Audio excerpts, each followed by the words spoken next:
Hello people, welcome back to my channel Sheikh Rides. In today's video, we're going to talk about Hero Xpulse 200 4V. With the latest updates, we will talk about what are the changes, what is the price change and how good it has become now. If you're new to this channel, do subscribe to my channel, press the bell icon for the latest update. Let's see what this Xpulse 200 4V is all about.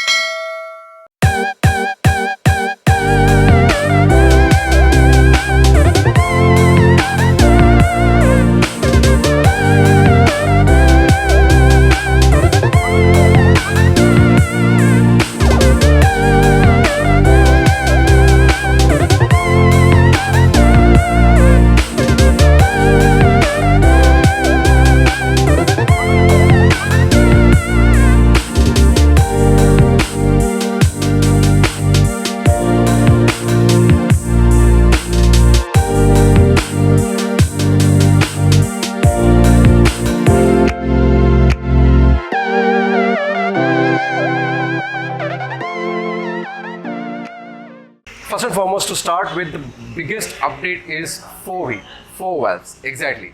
So what exactly does 4V happens? So I can give you in simple terms like RAM of your mobile, right? As your RAM is good in your mobile, it performs well. Same way, if the valves are more, your engine can breathe nicely in high and it can give you a good performance. Now you can also tell me what about 6V and all? No, 4V is something max because of one cylinder.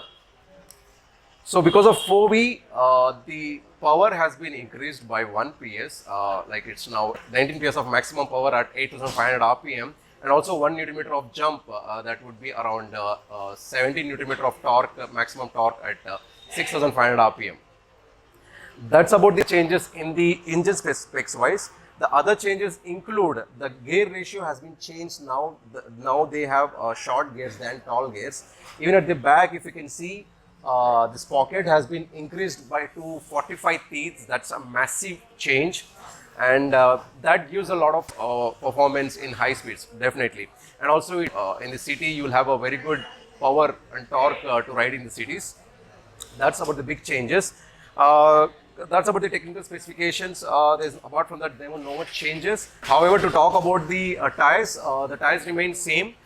They are 90 by 90 21-inch wheels, and here we have at the back we get 120 section of 18-inch wheels. Both are spoke wheels and tube tires. Apart from that, the brake pad has been removed and is more focused towards the hardcore adventure. And but now I feel because of this 4V, the maximum power would be somewhere around 125 is my understanding. However, the sweet spot would be around 100 in high speeds. You can definitely go on 100. You would not have any problem. It is still a single channel ABS. At the front you get a single disc 276 mm with ABS. At the back you get 220 mm disc brake without ABS. Good for off-roading basically. And also the suspension is the same, 37 mm suspension with 190 mm travel. At the back you get a monoshock of 170 mm travel. The other changes includes the seat.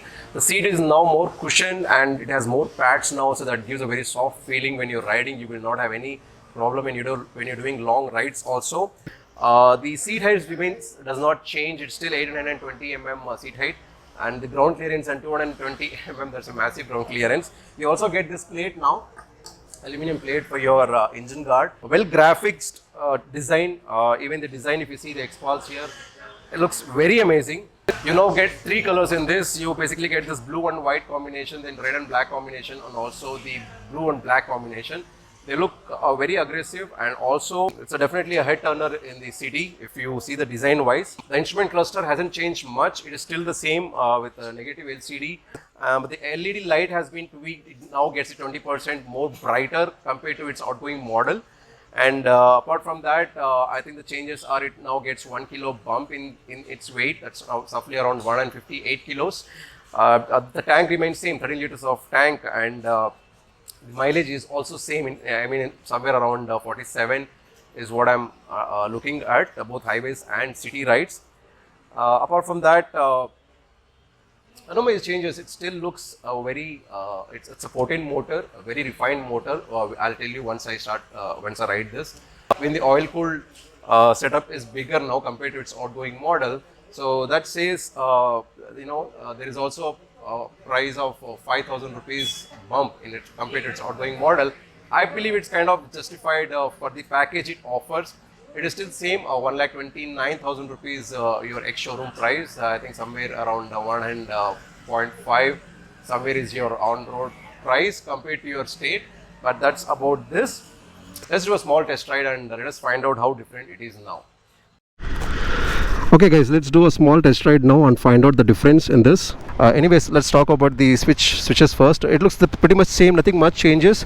Here you get this new one now. What do you get in the 160 XPulse, where you have this on, and then you have engine kill switch, then you have indicators, hawk, and this one high beam, low beam, and this pass.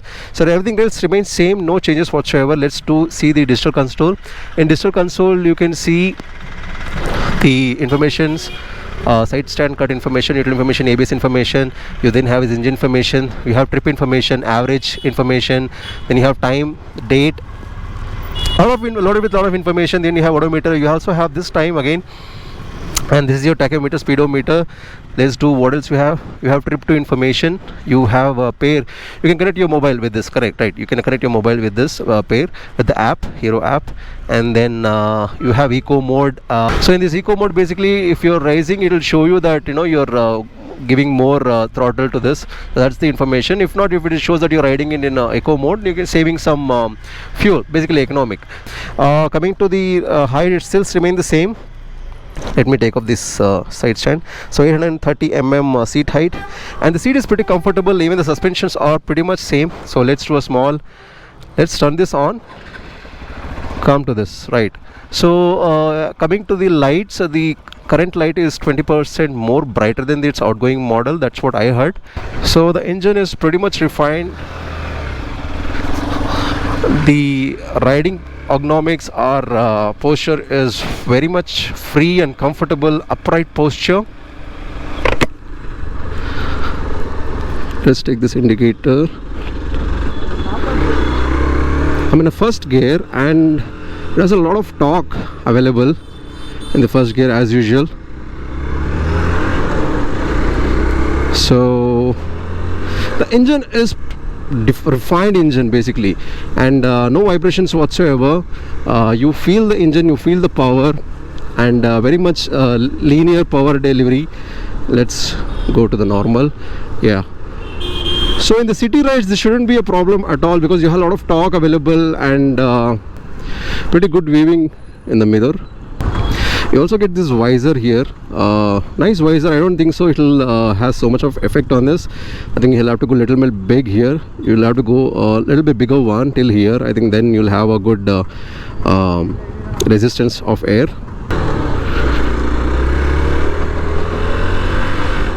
The engine is so refined in this, actually you can hardly hear anything happening in the engine. There's no much of buzziness. It's a nice wide handlebar, upright posture. Feels good riding this. I mean, you have complete control on the bike. Of course, this is a hardcore adventure bike, and when you offer a rally kit, you will have a totally different experience altogether. You can definitely feel the difference between 2V and 4V, because the 4 valves you can see the performance change. 1 bhp and 1 Nm of torque has jumped compared to its outgoing model. Let's take a small U-turn here again. It's neutral. The clutch is super smooth. The brake lever is little clumsy, I felt. I mean, you're really not feeling when it is exactly holding it, but we should see how it performs when I use it.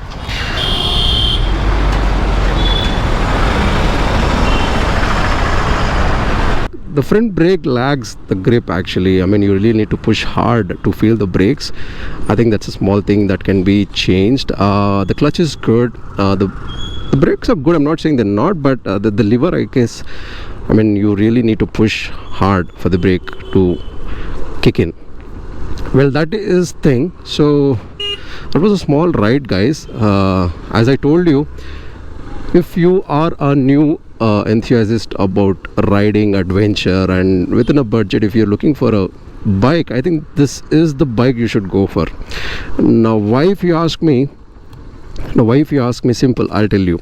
So this comes under budget 1,29,000 rupees ex showroom, and it has the ability of doing, go anywhere kind of an attitude. You can take this. It's lightweight, it's nimble, it has the power, 19 bhp of power almost, and it's a 4V single channel ABS kicks in, and there's a digital instrument cluster.